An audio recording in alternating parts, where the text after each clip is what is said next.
1989 came Die Hard, one of the greatest action movies of all time.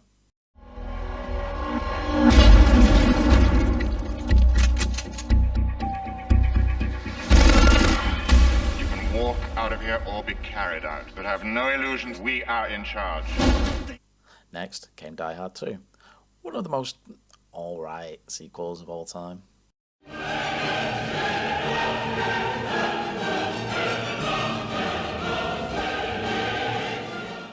Then came Die Hard with a Vengeance, which was originally a Lethal Weapon sequel smashed with a hammer to make another Die Hard. If we don't do it, this guy says he's going to blow up another public Well, why me? What does it got to do with me? I have no idea. He just said it had to be you.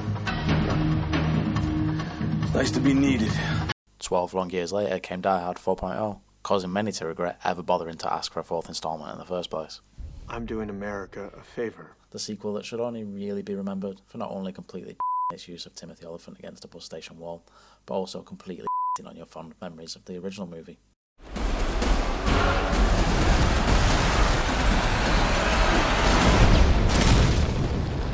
You just killed a helicopter with a car! I was out of bullets. Which brings us to now, or rather 8 years ago, because it's taken me that long to get around to watching this bag of shit. This is a film that's not only not afraid to jump the shark, but also quite happy to go back and tickle its balls afterwards. Bruce Willis, in need of a tax bill payday or something, returns yet again to the role that made him famous. But this time he's bringing with him, Jai Courtney? Jack! Dad? Jai Courtney, the actual result of what would happen if an avocado came to life and graduated from the Sam Worthington School of Acting.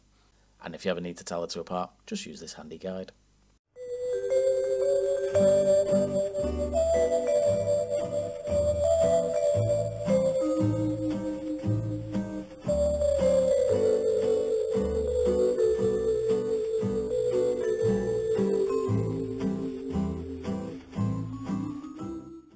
Still, could have been worse. The role was originally going to go to Justin Timberlake.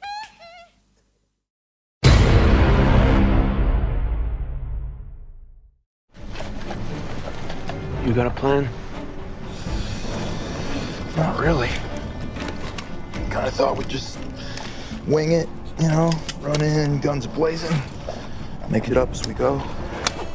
Well, I mean, I can't really sum it up much better than that, to be honest. But there is definitely at least a sexy Russian bad guy. I'm your father. And I'm your daughter. And another Russian bad guy. That's no longer your concern.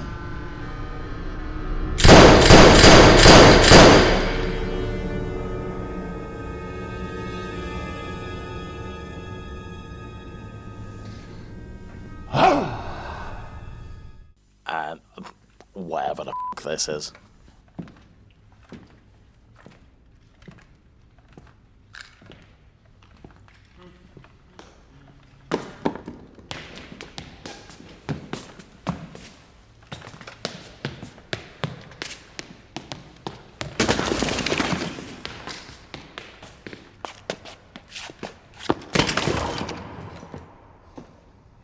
Could have been a dancer.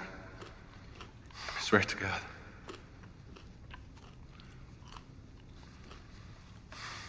But nobody supported me. Aww, don't give up on your dream, henchman. I would absolutely watch a spin-off of that.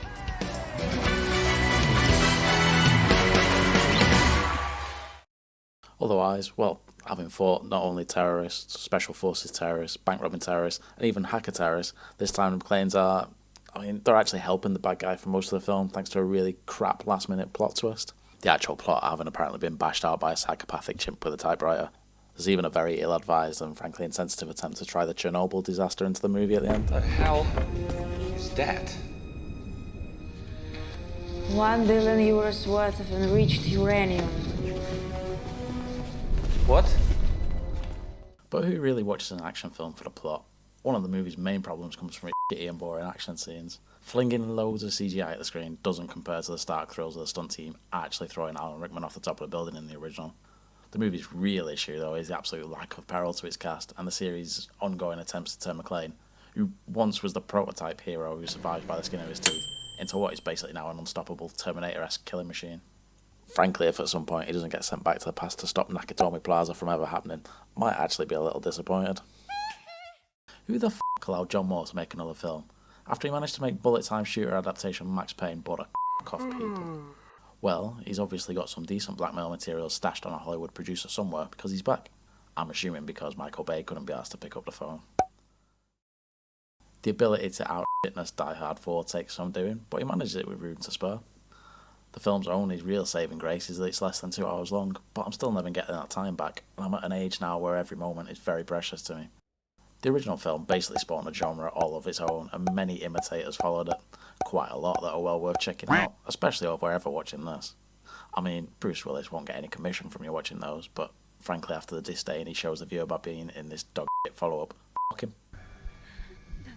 Tony, Jack. Smells bad.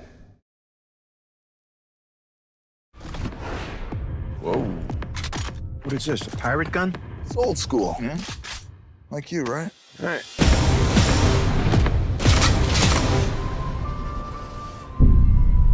I guess you've done this before. Don't encourage him. Me and my boy here, we're gonna put a whooping on you. Really? Really? So crazy. A little bit.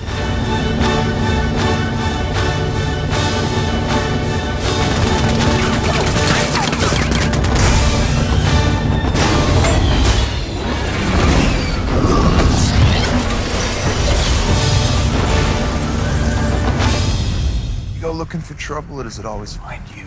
I still ask myself the same question.